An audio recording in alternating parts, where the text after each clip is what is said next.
If you eat most of your protein in one giant dinner because total protein is all that matters, that habit leaves a very long gap. During that gap, muscle building is back near baseline. You hit your number on paper, but still spend hours with muscle building basically back at baseline. The problem is not that protein above 30 grams gets wasted. One huge meal does not keep muscle building elevated for the rest of the day.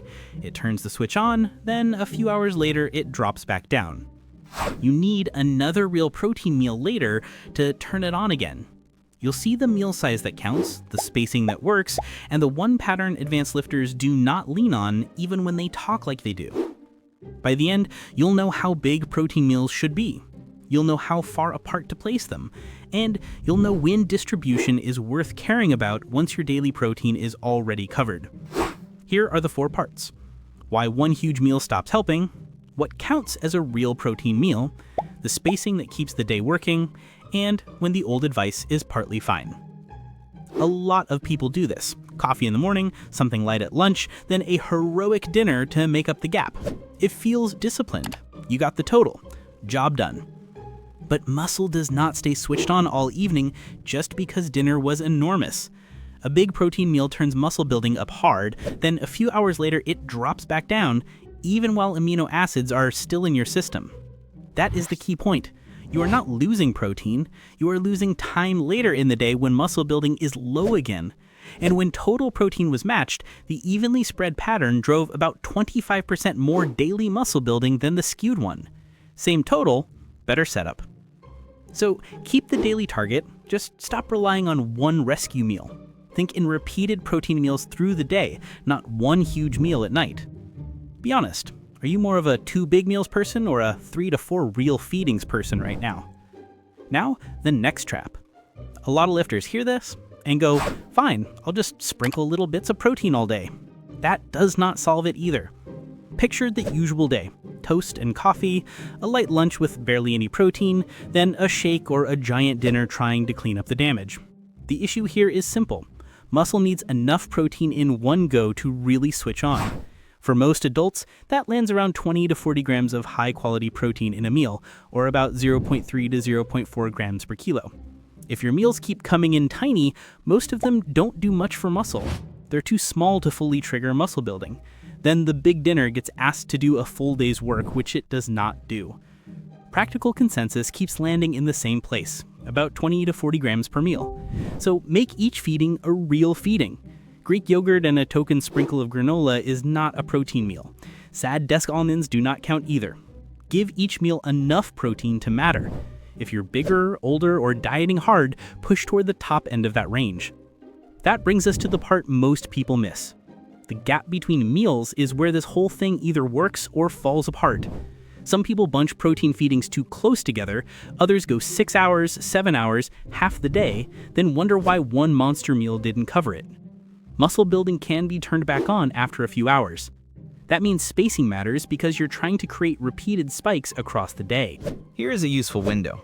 After a solid protein hit, muscle building peaked around 90 minutes and was back near baseline by 180. So meals that are too close together are still inside that refractory period. Meals that are too far apart leave a long gap with the switch off. That is why the simple setup works so well.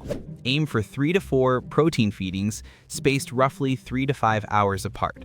Not every 90 minutes, not breakfast and then dinner at sunset. 3 to 4 real meals, a few hours apart, repeatable, boring in the best possible way. If that 3 to 5 hour window just made protein timing feel simpler instead of more complicated, this is the kind of fix worth saving. Send this to the friend who eats 100 grams at dinner and calls the rest of the day optimized. Now, this is where the old advice survives. The just slam all your protein whenever crowd is only half right. And the half they get right matters. Daily protein is still the main thing. If your total protein is low, perfect meal spacing does not save you. That part is true. And there are cases where distribution matters less.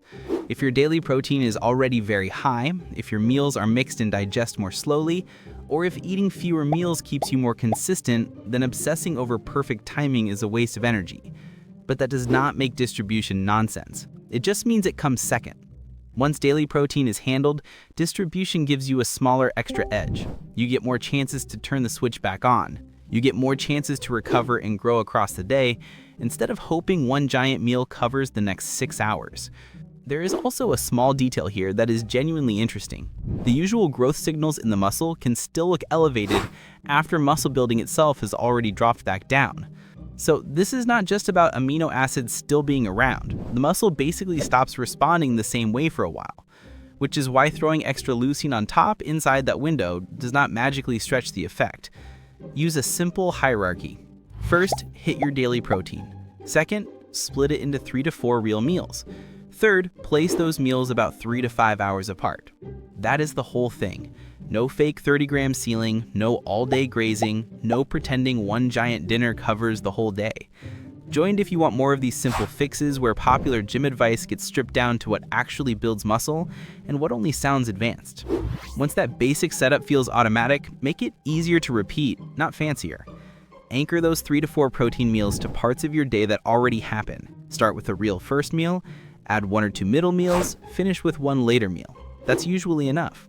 If you're larger, older, or cutting, push the protein amount in each meal toward the top end instead of adding random extra feedings and turning eating into admin. So eating more than 30 grams in one meal is not the mistake. Letting one huge meal stand in for the whole day is the mistake. Hit total protein first, then give muscle 3 or 4 chances to switch back on with real protein meals spaced a few hours apart. Keep the questions simple tomorrow. Not, is anything above 30 grams wasted? Ask, did I give muscle enough protein, enough times, with enough space between meals to turn the switch back on?